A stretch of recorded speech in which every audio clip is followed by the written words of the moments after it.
Hey ho, let's go. Hope everyone has had a day filled with awesomeness, and for those who celebrate, I'm very happy. Angel Hernandez retirement. Welcome back to the pit. For those who regularly follow the show, and hello to the viewers that may be joining us for the very first time. This is episode, amazingly, 100 of Pugsley's Pit. No unwritten rules. I am Sean Pugsley Martin, as usual, and this is Mr. Michael Nelson here to talk some Major League Baseball with a fantasy spin. 100. Yeah, 100. You can follow the show on Twitter at Pugsley Spit, taking the podcast YouTube, hit that like button, and subscribe to the show. Why do I feel like there should be shouldn't there be like some kind of like celebration thing? Well, there should be like something like, I don't know, like a gorilla, like a fucking dancing gorilla, or like maybe some naked women, like maybe something to that effect, that, you know, to celebrate 100 episodes of Pugsley's. But there should be something. We're celebrating that I think 2 7.5-year-olds are both asleep.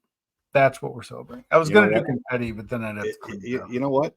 I think you're onto something there, my friend. There you go. There you go. Summer's coming. Good luck with getting him to sleep by 7:15. Yeah, no kidding. On today's show, Memorial Day's always been the time where, guess what? Shit's getting real for your fantasy team. It's time to tweak the rosters, take a good look at what do you have. And sometimes you got to take a good long look in the mirror. Truth hurts sometimes. You got to look at guys that haven't lived up to expectations. How long do you keep waiting on them? Do you send them to the bench? Do you just cut them outright and just be done with it? On the flip side, you got guys having a career year. Think Seth Lugo. That might just keep it going. Do you ride them out? I mean, do you deal the guys that are red hot, thinking their value's high, and now they're not figure they're going to come back to the median, right? Or do you hold on to them? I usually unload them too early and I miss out. Yeah, that's just me. That's why I finish 8th every year. Yeah. But I mean, guys that are struggling. Look, we knew Matt Olson. He's starting to hit. Julio Rodriguez had a couple pops over the weekend. Those guys, you're fine. Randy Rosarina's been the punching bag on this show for weeks, months, and he deserves it. What do you do? I mean, I'll give you the other guy that jumped out to me. George Springer goes into the week hitting 188 with 3 homers, 9 RBIs, and 176 at-bats. How can you possibly – if you're going to keep him, he's going to come out of it fine? How do you play these guys? Well, right. So traditionally, Memorial Day is it would be like President's Day for the auto industry. Everything must go, right? Because I'm usually out of it, or I'm nervous or something. But it's interesting this year because we do roto. So it's always, you got a pretty good idea of what's going on. Like, here's where I am in these categories. Can I make these moves to make this up? Or am I so far out of it that I'm just going to start making sure that I solidify, in our case, our 5 keepers, maybe start building some picks for the draft, because we're okay to do that. But in doing head-to-head, there's a lot of season left in head-to-head. Yeah. So, and it's a totally different approach, right? It's a totally different approach in the head-to-head league for a couple reasons. A, it's not Dynasty, so we're not saving anybody, so you're not as attached to anybody. But there's a lot of weeks left. Whereas Roto, it's not as easy. If you're, for example, 22 home runs behind first place right now, and you're in 4th in homers, that's a huge gap. Like, you're not making that up. Like, you're like, how can I get to 3rd? Where can I make up these categories? But if you're at the bottom of some of these categories with large gaps, you're not making it up. And that's the part where you got to be realistic. And I never am. I'm never realistic. I'm fucking fighting until at least Labor Day. And then I'm like, all right, I'm throwing in the towel. And then our trade deadline passes. And I'm like, here we go again. Jesus. I wonder why my name's not on the plaque. I fired 11 general managers. That would be me. I mean, it's you're 1 for 34. That's not bad. 1 for 30. It's not bad. That's pretty good. We'll talk about a team that's bullpens like that later in the show. That'll be fun. It's barely by. I said this to Not Guy Eddie today on Twitter. I said, look, they had a Mendoza line in baseball. They should have an Angel Hernandez line for gross incompetence. So you're above that because you're 1 for 34. He doesn't even get 1 for 34. Well, now it's the Joey Gallo line. It's the Joey Gallo line. Very good. Here's the guy I thought of today. If you're in a Dynasty Keeper League, do you trade Acuna Look, I would. Yeah, you Find know a what? I team would that's too. I would rebuilding. too.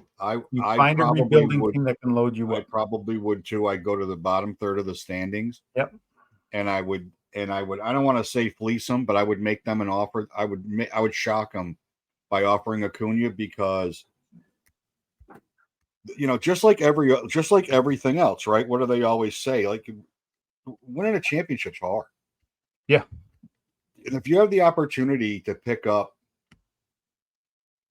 like you're forgetting about whatever you're forgetting the word dynasty when you're in full attack mode. Like we've both been there where we've traded guys and then, fought and scratched and clawed and got the second place with trading guys that we would have saved. And then like, shit, Yeah. a couple of bucks is a couple of bucks, but it's still not the chip. But right now I would trade Acuna. I would trade Steven Strider right now too. I'd trade them both. Yeah. I would trade them both. I would trade anybody that's out for the year that's a legitimate keeper. Pitchers are a little harder. Pitchers are a little more difficult to project. Acuna's already come back from this. I loved his tweet X, whatever the frig it's called, where he just said, "I'm sorry." And I love the guy. I think he's an unbelievable talent, and he's invaluable in Roto because he's 5 category. He plays every day when he's healthy. It's a fluky, freaky thing. But to your point, you know what? Come and get him. I have a chance to win. There's outfield depth in free agent pool is very low. Maybe I can get like an outfielder and I need a closer and somebody's out of it, and I need another top line starter and somebody's out of it. And they look at their roster and they're like, Jesus, I wouldn't save 3 guys on this roster right now. I'll take Acuna, and then I'm building for next year already. And this is the time, and this is where we are, right? It's Memorial Day. So you got to, but nobody, it's very difficult. It's a slim few that look at their roster and go, yee. like there's like we were talking about one team in particular in our longtime Roto league that like nothing could happen. Like literally 450 players in Major League Baseball would have to go on the IL, and he'd still maybe climb to third. He just had a bad day. He had a fun day. I was with him. He had a lot. I'm sure he had a fun. I'm sure he had a real. He enjoys the live draft as much as any of us does. He always has. He's always had as good a time as any of us. Back in the younger days, a much better time. But it's all relative to, it's all relative to the damage you've done to yourself over time. He did have. I'm sure he had a great time, but he stayed awake too the whole time. Yeah, I think Burb and I are the only 2 people that have fallen asleep during the draft. Now, Steve, did he fall asleep during the draft? He did once, and he won that year. Yeah, he should fall asleep more often. Maybe he should. Maybe that's his problem. He stayed awake. All right, let's not pick on him, though he deserves it. No, but to your point, I would trade Acuna. If Judge got hurt tomorrow, if Soto was out for the year tomorrow, if I was I thought I could make a move, I would move him. Yeah, if I was in 10th place and I didn't see a path, right? To me, standings are still volatile. But if you're way down, depending where you're in these categories, you got to start thinking about it. Here's the problem with trading Acuna. His value is never going to be what it was. Now this is 2 ACLs. Is he going to be able to steal 70 bases? We'll find out. He did it. He did it coming back from 1. I know. 2 might be different. We'll see. Sometimes you just got to know when it's time, and this might be it. But it's a good time to do it because you could ask. So he doesn't steal 70 bases anymore, and he decides he's going to totally focus on power, and he becomes a 50 homer, 130 RBI guy that hits 290 to 310. Okay, he doesn't steal 70 bases anymore. Okay, all right, I'm okay. I'm okay with it. In fact, like to flip it in a different light. Would you trade Acuna is one thing. Right now, I go after him. Yeah. If I looked at my roster and said, you know what, hey, the owner in our league that has him, if he had this, and this to replace him, he might take it, and maybe now's the time. While he's in a little bit of shock, he doesn't have Acuna for the rest of the year. Yeah, it was a sad owner that owns him when we spoke. That's a shame. I feel terrible. Anyway, I don't feel bad. I don't feel bad. If you're and you know, I don't feel bad, Todd. I don't feel bad at all. You're a Padres fan. The Yankees took 2 out of 3 from them. All Yankee fans in the stadium. Oh, by the way, another low rent franchise. Come on. Let me just look. No, you do it. Okay, so you have Blake Snell. I do. What do you do with that mess? You know what? I admire Blake Snell. You have Blake Snell active. I do. You know why? Wow. I just don't care about winning. Clearly. Obviously. Well, so how do you his rehab start was great. He wasn't awful yesterday. He was better than all right. So I don't know, 4 innings, wasn't awful. 4 runs, 7 strikeouts, lowered his ERA to 10 and change. He wasn't terrible yesterday. He's a 2-start pitcher this week. Yes, I activated him. I have become I'm not a fan of Blake Snell, the 5-inning pitcher. But after his post-game interview yesterday, I am a fan of Blake Snell, the person. Because Blake Snell, the person, said, look, I had no spring training. Yeah. And, you know, the combination of Jordan Montgomery firing Scott Boras, and Blake Snell basically throwing his agent under the bus yesterday. Yeah. I mean, you read between the lines. Like throwing him under the bus. I had no opportunity to get prepared. I didn't get 5 starts. I didn't get, my 25 normal innings where I start to get a read on my stuff in spring training. So I'm figuring it out. Thank God the Giants are allowing him to do that. But his rehab start he had a really good rehab start. They decided to start him. Of course, he's facing the Phillies, which is not a lineup that hey, let's jump back into the rotation. But you know what? It's again with the Boras thing, right? We're going to see with Soto. Like, we're going to see. I mean, he's going to get massive offers, and Boras is going to run him around and play the game. Yep. And he already, you notice that Soto already backtracked. Hey, yep. I'm open to negotiating during the season, and then a week later, it's like, yeah, we're not going to leave. We'll listen to any offer. So it's like Boras already told him, stop getting everybody's hopes up that you're coming back to the Yankees. There comes a point in time in everything, right? And this is true of literally everything, where the strategy of achievement gets, all of a sudden everybody catches up to what you're doing. Yeah. And in this case, the economics have caught up to Scott Boras. Yeah, look, I said it in March. These guys, especially pitchers, they're creatures of habit. They need the reps in spring. You can go pitch at your local high school all you want. It's not the same. Well, and that's all the comments. So I thought his guys were staying ready. I thought they were getting ready. It doesn't make any difference. You're going to pitch to your high school team. Yeah. Right. You're going to throw in a back lot in Arizona with a bunch of other unsigned free agents. That doesn't work. No. You don't have a pitching coach. You don't have anybody there to work on your stuff. You don't have a regular catcher that understands your command and your control, especially when you go to a new team and you're a free agent. All that stuff.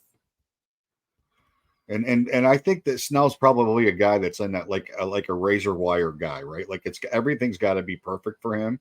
Yeah. Because that's kind of him, right? Like one start will be 3 hits, 8 walks, 15 strikeouts, and then the next start will be 2 hits, 1 walk, 15 strikeouts. Like, if he doesn't have, if he's not like right in his groove, like when he's on, he's unbelievable. When he's off, obviously he's not very good. He's not very good. 10.42 is. But thanks for bringing him up. I appreciate it. He was on my list. And then I remembered, Mike has it. He's on my list. He's getting on my list soon, man. So what about guys again? Maybe I'll trade him for Acuna. Seth Lugo has been the poster boy for us this year because he's been awesome. I typically will look at guys like that and say, okay, What's their max value? It's probably now. Do I try? I don't think Seth Lugo has the market a lot of guys do because his name just doesn't blow people away. So I'm gonna hold on to him and enjoy the ride as Yeah. long as it lasts. So the other guy we talk about in the same vein is Ranger Suarez, right? Yeah, number one ranked player in CBS. Yeah, and yesterday's Ranger Suarez start was not particularly good. In Colorado, I get it. It wasn't great. He got his first loss. Here's the problem with guys like the lightning in a bottle guys like that. I personally think Seth Lugo, I think both of them, what we've seen so far is what they are.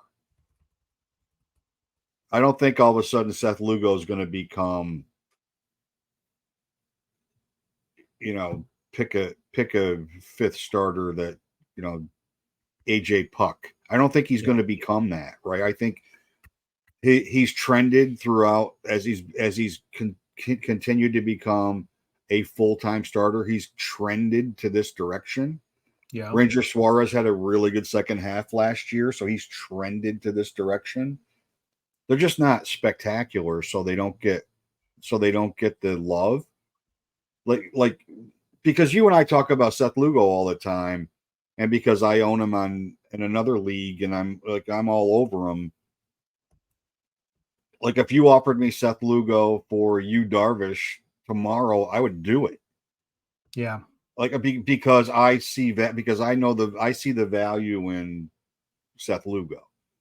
But other owners, to your point, he's on the Royals, right? So that's a problem. Well, they're good now. Well, they're really good. They're really good, but that doesn't mean anybody pays attention. No, perception is it's not there. Here's the thing with Lugo, though. He had 18 starts for the Mets in 2017 and 26 for San Diego last year. He'd never really been a full-time starter. Maybe that's his role. With the Mets, he was in a swing role. He started because there were injuries. San Diego, he started out of necessity because they decided to go all in on a billion His stats hitters. weren't terrible, though. They weren't terrible. And then Joe Musgrave got hurt, and he had to so he's kind of been a starter by necessity. He's been able to fill both roles, but he's good, man. Yeah, I watched his last start. That's what I'm just going to write. I'm watching too many Royals games right now, which is not good. Their schedule coincides with the Yankees not playing at the same time, so I've been watching the Royals. You brought up Roto and head-to-head. I'll give you the difference. Justin Steele and Roto, I wouldn't have played him this week if you paid for my team. But I played him in the head-to-head because I needed those two starts. And lo and behold, he had a great start last night. So hopefully he had a great start for him. Yeah. Yeah, I think there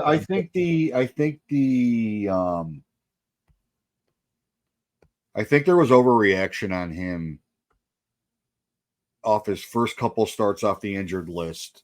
I think there was overreaction. Right. Oh, geez, he must be really hurt. No, his value went way down, and I think that the owner, he started, his trade percentage in CBS went up quite a bit over the last 2 weeks, and now he'll be next week he'll be on the top 10 most started players.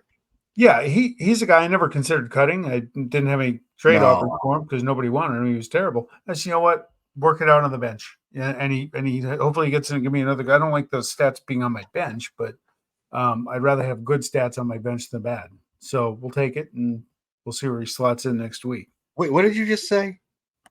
I'd rather have good stats on my bench than bad stats on my bench. What the hell is wrong with you?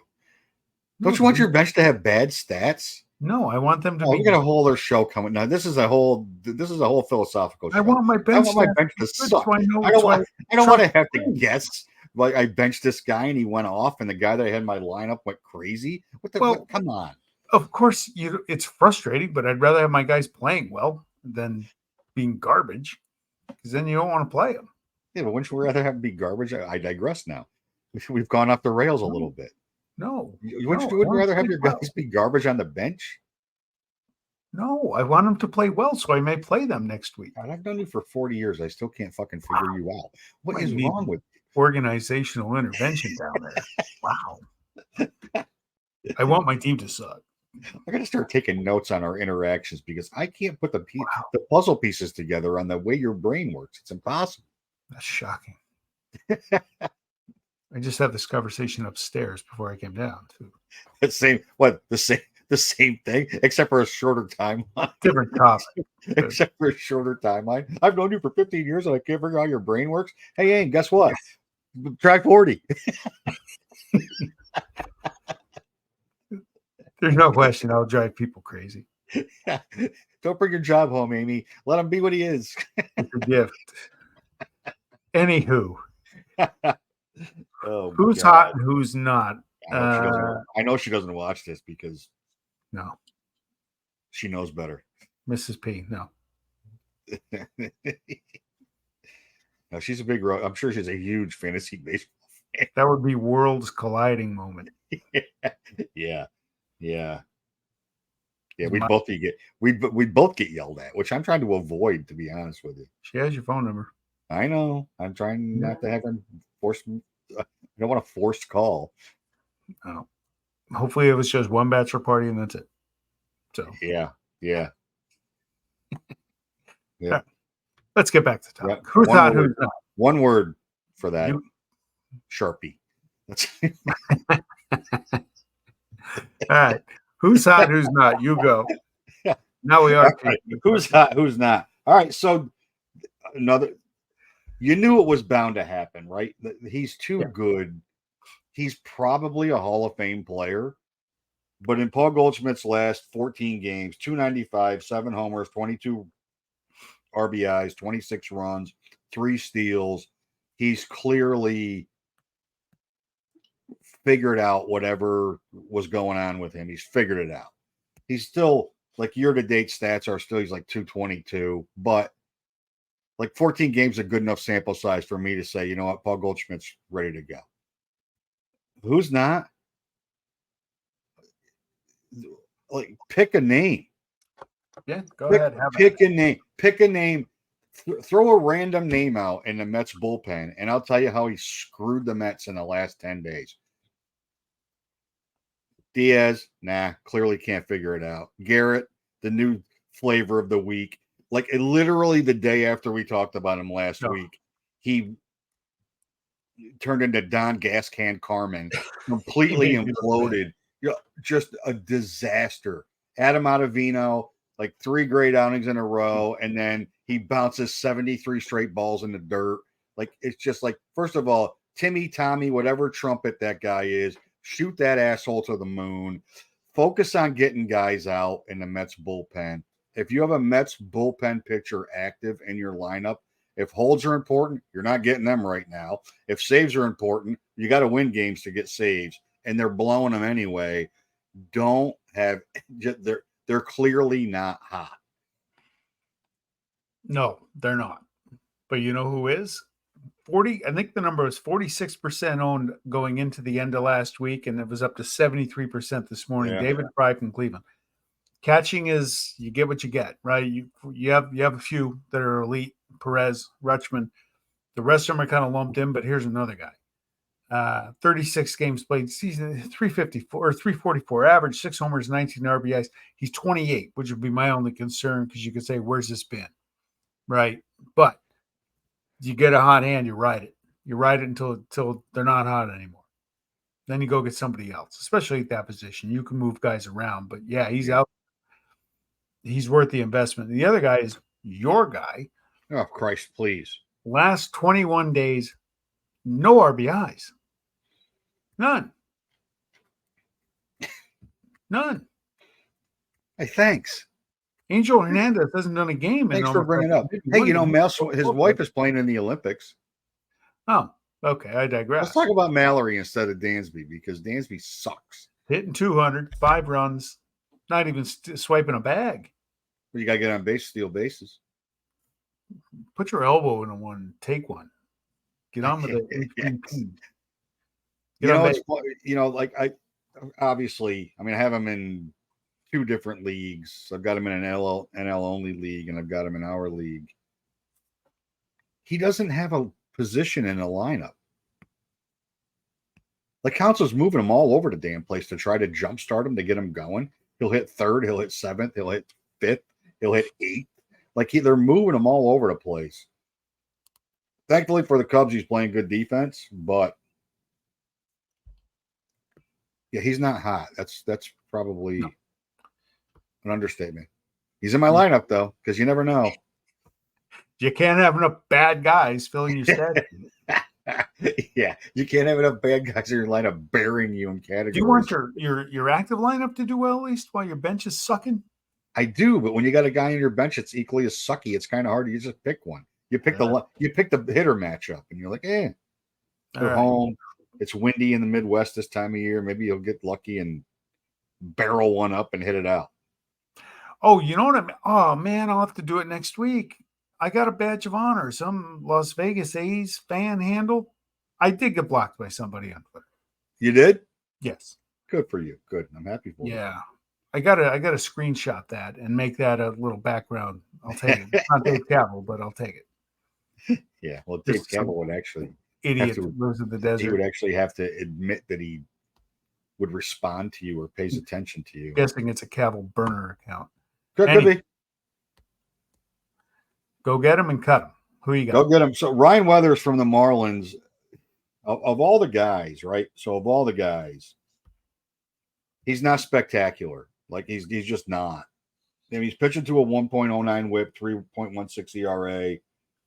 He's only 38% owned. In his last seven, he's in the last 7 days, he's 1-1 with a 0.83 WHIP and a 0 ERA. I mean, he's boring as crap, but all he does is get guys out.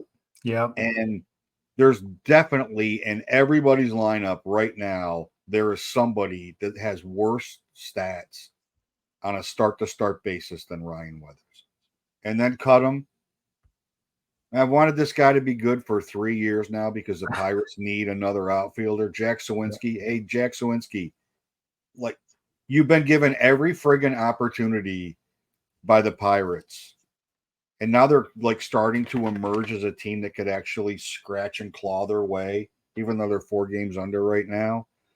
Like it's starting to get fun in Pittsburgh to watch baseball. You've been given every opportunity to win a full-time job there, and you've rewarded the organization by hitting 174 with 4 homers and 13 RBIs. Like just cut. He like it's I feel like every week it's one of these guys where it's me like looking at the guy that I want to be really good on a team and then adding him to my roster and then having him on my roster for a week and thinking to myself, why is that guy on my roster? Been there. Not even a bench him. You know, I'm going to bench him so he's going to figure it out. Jack Sawinski's not going to figure it out. He's not. He's a great AAA baseball player. And there's nothing wrong with that. Like, I would have taken that career and played 13 years in AAA. I would have been all right with that. But yeah, when you're being counted on by a team, like when you're being literally being counted on by a franchise to be an everyday player and you can't be an everyday player, that's not good from a franchise standpoint. And it's certainly not good from a fantasy standpoint because he gets at bats. So they're totally empty. Back to your Dansby Swanson reference. They're empty at bats. Jack Sawinski. Fucking Jack. So here's the realization I made the last couple days on my hot knob. The big man in Massachusetts very correctly told me, don't get too hot on Wilyer Abreu because he does not play against lefties, period. So this week, the Sox had 7 games. I wanted to play him. He had a lefty yesterday, Cole Irvin. I think it was Cole Irvin. And Scooble on deck for Sunday. And I'm like, well, he's only going to play 5 games. If I'm never going to play this guy, why is he on my team? Right. So I made that decision. And then I see Robert Gasser, who I've had before. And then I cut him when he had a bad outing against the Marlins, get 7 strikeouts against the Cubs. So I cut Abreu, who, by the way, has a home run tonight. So here's Robert Gasser, right? Of course he does. He's got 4 starts this year. He's got 1 bad start against Miami. If you take that one out, 18 innings, 1 earned run, 11 hits, 1 walk, 13 strikeouts. He had 7. He had 2 and 4 in his first 2 start strikeouts, and then he had 7 against the Cubs last night. That was good enough for me to at least put him on the bench so nobody else could have him and I could watch him a little bit. Yeah, his name doesn't fit his strikeout capability because he doesn't strike No. a lot of guys out. He doesn't, but he doesn't give up any hits or runs either. With a name like Gasser, he should be throwing 101. He does not. He'll work on that. Now, to cut him, look, Casey Mize thing, it ain't going to happen. I know he's a top pick. It ain't going to happen. And he always had injuries. It ain't going to happen. He doesn't strike anybody out. He's less than Gasser, 34 Ks in 49 innings. He's pitching this year, but he's pitching poorly. And so it's just, it ain't going to happen. Cut bait. Cut bait. It's too bad. You know, it's very, and the Tigers are loaded with these guys right now, right? Yeah. Torkelson, Keith, maybe Riley Green's the only one that's really, of their, Badu. Like there were a lot of these guys that were highly touted prospects, and then they get there, and everybody buys in on them because of the pedigree of where they were taken in a draft, a flash here and a flash there. I mean, Casey Mize has probably had one really good start this year, and then that sucks you into keeping him on your roster because he had one really good start, and the rest of his starts have been really bad. And you know, it's what's odd with him, because I'm weird like this, where like I look at box score inning by inning, and like through 4 the other day, he was really good. And then the 5th inning rolls around, and it's just, and he was only at probably 62, 63 pitches. It wasn't like he was 90 pitches through 4. And then all of a sudden the 5th inning rolls around, and he gets the crap beat out of him.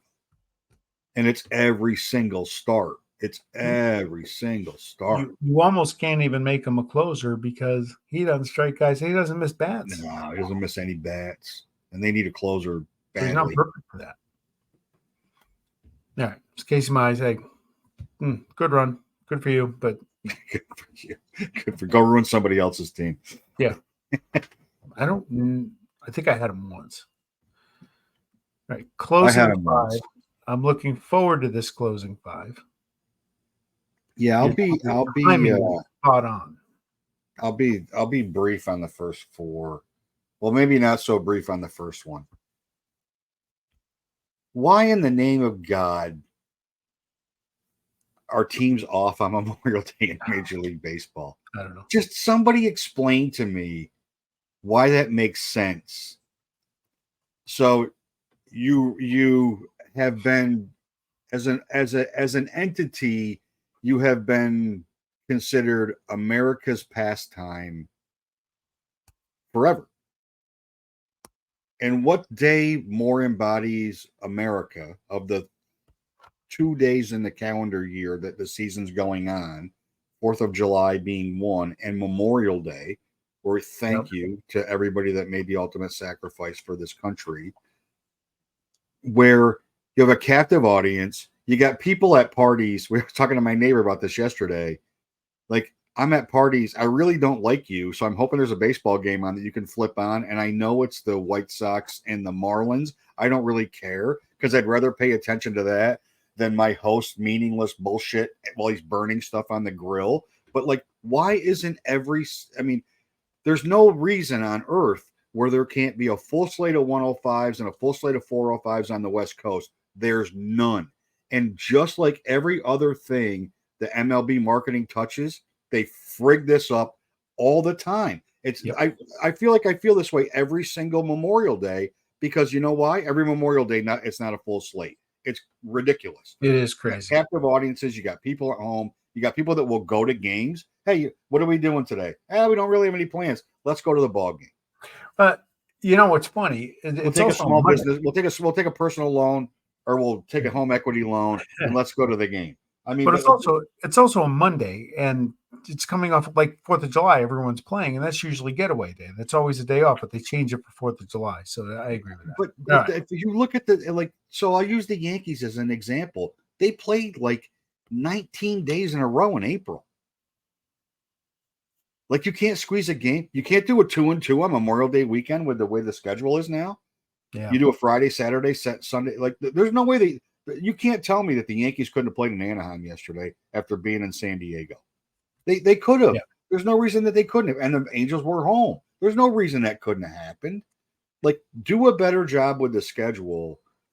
Do a better job with the schedule and make these days, like, if you're gonna have a holiday, then celebrate the game during that holiday. You had Salute the Veterans Weekend this weekend. What better day to cap it off than Memorial Day?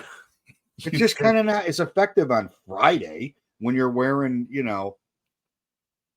some great hats. I mean, there were some great caps this weekend. I'm getting a Pirates 79 8-star tribute to Pop's hat. I'm already ordered one of those. I mean, I'm getting that. But all right. So Dave Roberts, Dave has Roberts. occurred to me that the underachieving, despite the fact that they're going to run away with that division, I don't think they can win a World Series with Dave Roberts as their manager. He's more of a PR marketing guy than he is a manager. He really is. I just don't like their lineup is not great. The bottom of their lineup is not fantastic. The lineup balance. Now you make it through the top three if you can. If you got the balls to get through Betts, Ohtani, and Freeman, like you're kind of cruising right now until you got to get Teoscar out. But like the rest of the lineup's not very good. So the lineup's not balanced. He's not making adjustments. He doesn't particularly manage a pen very well. Like I just don't see what he's doing for them. Let's be fair. Could all this be just a little bit you being upset about that stolen base in Game 4 in 2004 because Mariano couldn't hold him on? Let's be fair. It probably is. Probably someplace. That's fair. In a place that I won't let my therapist go. Yeah, that's probably. Okay. It's probably I would be the same way. Once they start to probe there, I'm like, nope, we're not going there. You don't want to open up that can of worms because then I get it. The serial killer tendencies come out and all that other shit. Like you have me committed for something. I'm still upset about the immaculate. I'm still upset about the immaculate incompletion in Pittsburgh in '72. So I get that. Yeah. Right, I'd be more upset about the fact that the Buccaneers just scored if I were you, but hope QB doesn't snap his Achilles on opening night again. You and me both. Angel Hernandez retirement day, but still. So who's next? CB Buckner. There was a call the other night. There was a call in the Reds and Cardinals game Sunday night. They called Bellinger out of the baseline for going around Arenado, and he wasn't out of the baseline, and it's not reviewable. And like the White Sox losing on an interference call, they might have lost the game anyway. But for the game to end on an interference call when the runner tries to avoid the infielder and the infielder backs into him, like Gunnar Henderson backed into whoever the runner was, and I'm not a robo ump guy. I think that would be disastrous for robo ump behind home plate. I just think it would be bad. Mostly because I love a good dirt kicking, throwing all the stuff out. I like a good Lou Piniella rant every now and then. But the reality is there's no accountability. No. And this Angel Hernandez thing stinks, man. I'm just telling you. Like maybe MLB tried to call him 5 or 6 times to make sure that what he was saying was true and he missed the call, which is very likely. But apparently he hasn't upped the game since May 7th, I think. Yeah, I didn't even know they kind of pulled him off the field. Yeah, he has a back issue. That's a legitimate thing. But he may have decided more than a little bit ago to do this, and now all of a sudden they got to get their ducks in a row for him to announce his retirement. So like I've said it once, I'll say it 1,000 times. It's the second most secure job in the United States. Supreme Court justice is number 1, and Major League umpire is number 2. There's no accountability, but you don't get to do the World Series. Who gives a crap? How about the fact that you're the story of games More, over and over and over again? yeah, It's just ridiculous. yeah. Moving on. Moving on. So look, you got it. It's Memorial Day. You need to take if you from a fantasy perspective, take an honest look at your lineup. Take an honest look at where you are in the standings. And if you're in Roto, make a decision. You're either in it or you're out of it. And if you're out of it, start working on next year if you have in a Dynasty League. Head to head, look at how badly you've been beaten week after week after week. I mean, we're 9 weeks in. If you're 3-6, then your 6 losses are 50, 60 points, and you don't have a lineup that can score what the top 3 teams are averaging. Start making moves and stop hanging on to players thinking that your team is going to get stop looking at your team like it's what it's not. And this is me probably talking to myself. I'm probably me talking to myself because in my National League only league, I just lost Acuna in that league. Speaking of him, and there's nobody to go get. I haven't seen a trade in our league in 2 years. Wow. I just proposed 2 trades. One of them actually got rejected. The other one, nothing was even. I didn't even know people realize you can make trades in our league. That's how it goes. So I think you got to look at your team, and if you look like you have a shot to win, like right now's the time to do what you got to do.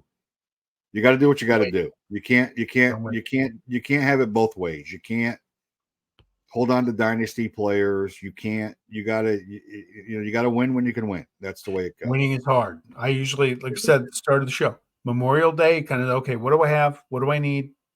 Where are we? Then Yeah, usually the All-Star break. The we're All-Star break, I'll say, can I make a run or do I need to just sell it? We're 50 games in. Yeah. Right.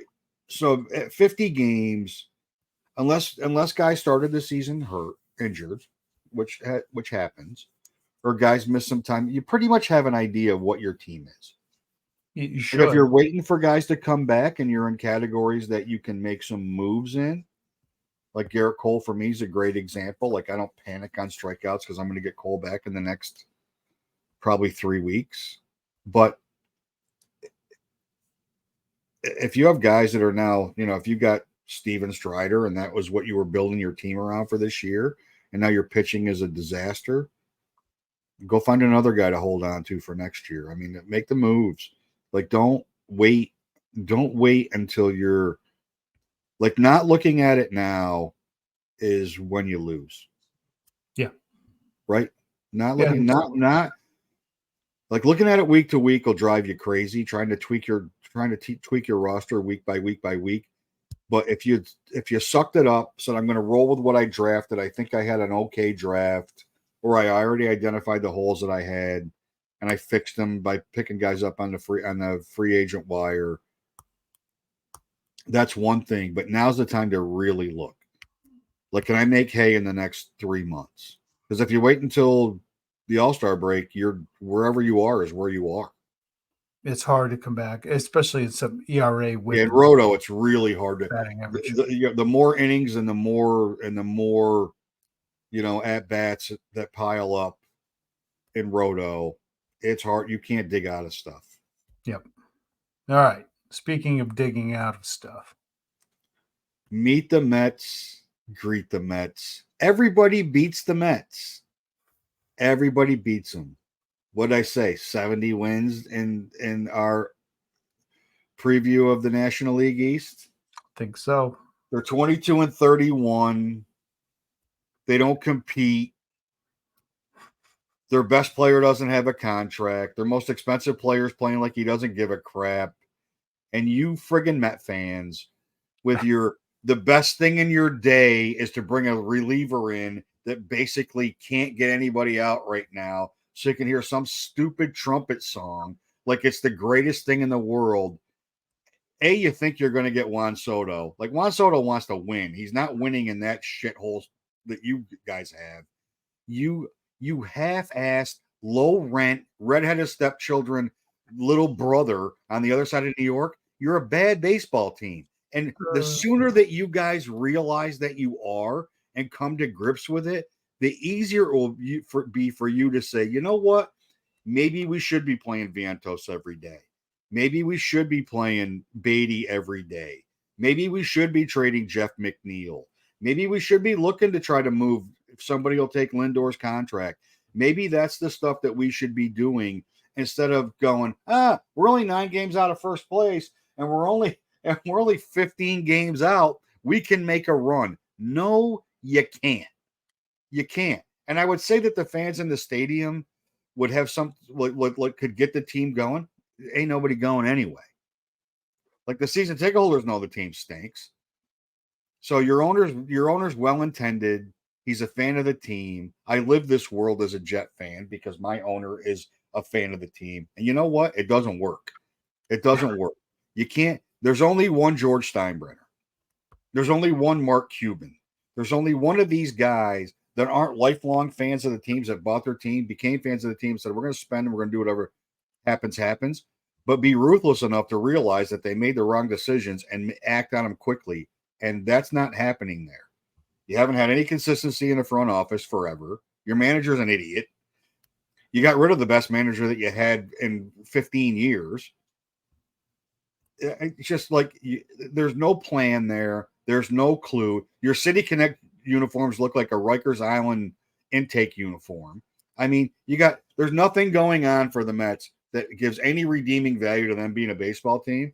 And if it wasn't for the Marlins, they'd be the laughingstock of the division. Stop pretending that your team is good. It's not. And stop comparing your team to everybody else's team and picking on why their teams are bad when your team is so bad. That, what are you doing? It'd be like a White Sox fan giving a Cub fan shit right now. Why? Stop it. Stop. Take your crying and your whining and get realistic about it and start following something else. Like just take the summer off, go to Jones Beach, have a hot dog at Nathan's, just enjoy yourself. Don't get wrapped up in this. This is already off the rails and it's not getting back on the rails.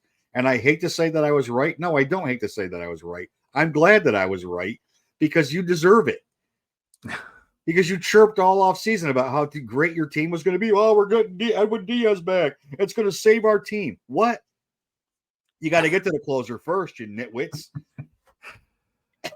How do you feel? Jesus. Do you feel cleansed? No. I can't argue with that. No, I could go on about this forever. I could go on about this forever. I will put a last thing, and I should have added it in the Memorial Day thing. It was nice of the Red Sox to make the Orioles fans have a nice Memorial Day yesterday. That was nice. That game was over in the second inning. Alrighty then. I hope you feel better. You can sleep tonight. Yeah, I hope I caused some Met fans a little bit of lack of sleep.